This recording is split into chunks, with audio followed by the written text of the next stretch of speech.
പൊതുവെ അന്തർമുഖനും അധികം സുഹൃത്തുക്കളില്ലാത്ത വ്യക്തിത്വത്തിനുടമയുമായിരുന്നു നാടിനെ നടുക്കിയ കൊലയാളി അഫാന്റേത്. ക്ഷമയുള്ളവൻ, ഭക്തൻ എന്നെല്ലാമാണ് അഫാൻ എന്ന അറബി പദത്തിന്റെ അർത്ഥം. ഫോണും ഇന്റർനെറ്റും അധികമായി ഉപയോഗിച്ചിരുന്ന അഫാൻ സൗമ്യനായി ഇടപെടുമ്പോഴും ദുരൂഹ വ്യക്തിത്വത്തിന്റെ ഉടമയായിരുന്നു. അമ്മയെ ആക്രമിക്കുമ്പോഴും താൻ ഏറെ സ്നേഹിച്ചിരുന്ന അനുജനെയും സുഹൃത്തിനെയും വകവരുത്തുമ്പോഴും ഇയാൾക്ക് അല്പം പോലും മനസ്താപമുണ്ടായിരുന്നില്ല. പോലീസ് സ്റ്റേഷനിലേക്ക് കീഴടങ്ങാൻ പോയപ്പോൾ ഉല്ലാസവാനായി ഫോൺ ഉപയോഗിക്കുകയായിരുന്നു. ഈ വ്യക്തിത്വം പോലീസിനും വെല്ലുവിളിയായിട്ടുണ്ട്. സൗമ്യനായി ഇടപെടുമ്പോഴും ക്രൂരത കൈവിടാതിരിക്കുക, പൊതുസമൂഹത്തിൽ നിന്ന് അകലം പാലിക്കുക, വേണ്ടപ്പെട്ടവരെ പോലും നിർദാക്ഷിണ്യം വകവരുത്താൻ മടി കാണിക്കാതിരിക്കുക തുടങ്ങി മത തീവ്രവാദികളുടെ മാനസിക നിലയുള്ള വ്യക്തിയായിരുന്നു അഫാൻ. ഇയാളുടെ ബന്ധങ്ങളെക്കുറിച്ച് രഹസ്യാന്വേഷണ വിഭാഗം അന്വേഷണം തുടങ്ങിയിട്ടുണ്ട്.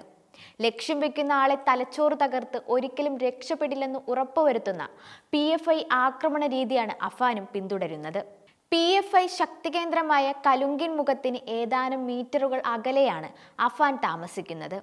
ഈ ഭാഗങ്ങളിലൂടെ രാത്രിയിൽ യാത്ര ചെയ്യുന്നവരെ തടഞ്ഞു നിർത്തി ചോദ്യം ചെയ്യൽ ഉൾപ്പെടെ നടത്തുന്നതായി മുൻപ് പരാതി ഉയർന്നിരുന്നു.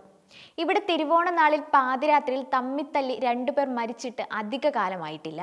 ഇതിൽ ഇടതുപക്ഷവും കോൺഗ്രസും പരസ്പരം ആരോപണം ഉന്നയിച്ചിരുന്നുവെങ്കിലും പ്രതികളും കൊല്ലപ്പെട്ടവരും PFI പ്രവർത്തകരാണെന്ന് റിപ്പോർട്ടുണ്ടായിരുന്നു.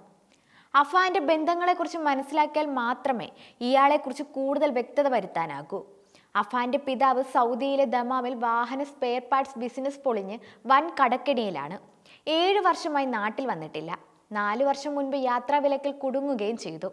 1 കോടിയോളം രൂപയുടെ ബാധ്യത ഉണ്ടെന്നാണ് നാട്ടിലെ സംസാരം. 3000 ചതുരശ്ര അടി വിസ്തൃതിയുള്ള വീടടക്കം പണയപ്പെടുത്തി കടം വീട്ടാൻ അടുത്തിടെ അഫാൻ നീക്കം നടത്തിയെന്ന വിവരം പുറത്തു വന്നിരുന്നു. മെഡിക്കൽ കോളേജ് ആശുപത്രിയിലെത്തി മജിസ്ട്രേറ്റ് മൊഴിയെടുത്തപ്പോഴും അഫാൻ സൂചിപ്പിച്ചതും കടക്കെണിയാണ്. ഷെമിയെ കഴുത്തിൽ കുരുക്കിട്ട് ബോധരഹിതയാക്കി മുറിയിൽ പൂട്ടിയിട്ട ശേഷമാണ് ബന്ധുക്കളെ അഫാൻ കൊലപ്പെടുത്താൻ പോയത്. 3 കൊലപാതകങ്ങൾക്കു ശേഷം ബാറിലെത്തി മദ്യപിച്ച് തിരിച്ചെത്തിയാണ് ഫർസാനെയും അഫ്സാനെയും അഫാൻ കൊലപ്പെടുത്തിയതും ചുറ്റിക കൊണ്ട് ഷെമിയുടെ തലയ്ക്കടിച്ചതും.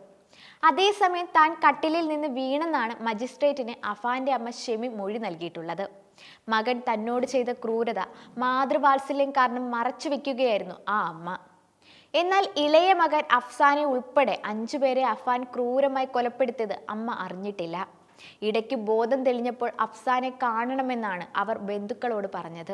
അവൻ എന്തെങ്കിലും പറ്റിയോ എന്ന് കരഞ്ഞുകൊണ്ട് ചോദിച്ചു. അവനെ എൻ്റെ അടുത്തേക്ക് കൊണ്ടുവരണമെന്നും പറഞ്ഞു. എന്നാൽ അഫാനെക്കുറിച്ച് അവർ ഒന്നും ചോദിച്ചില്ല. ഷമിയുടെ തലയ്ക്ക് പിന്നിൽ 13 സ്റ്റിച്ചുണ്ട്. കണ്ണിന്റെ താഴെ 2 ഭാഗത്തെ എല്ലിന് പൊട്ടലുണ്ട്. വായ പൂർണ്ണമായി തുറക്കാൻ കഴിയാത്ത അവസ്ഥയിലുമാണ്.